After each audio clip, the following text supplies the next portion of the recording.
Hello welcome to our channel. ಇವತ್ತಿನ ವಿಡಿಯೋದಲ್ಲಿ ಶರೀರದ ಆಂತರಿಕ ಅಂಗಗಳ ಹೆಸರುಗಳನ್ನು ತಿಳಿದುಕೊಳ್ಳೋಣ.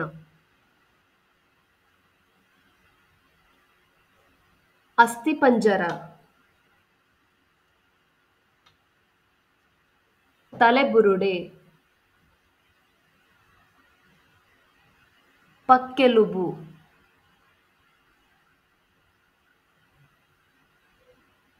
ದವಡೆ, ಮೂಳೆ, ಅಸ್ಥಿಮಜ್ಜೆ,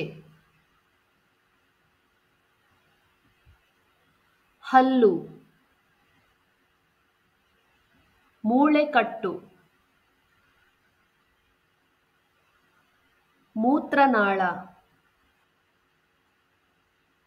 ಮೂತ್ರಕೋಶ, ಅಭಿಧಮನಿ, ಅಪಧಮನಿ, ರಕ್ತನಾಳ, ಗರ್ಭಾಶಯ,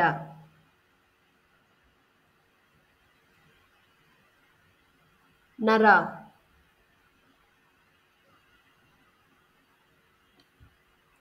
ಕಿವಿತಮಟೆ, adrenal granthi. More videos are coming up. We are going to cover a lot more Kannada and English vocabulary videos in the coming days. Do not forget to share, like and subscribe. Hit the bell icon for instant notification. Thank you.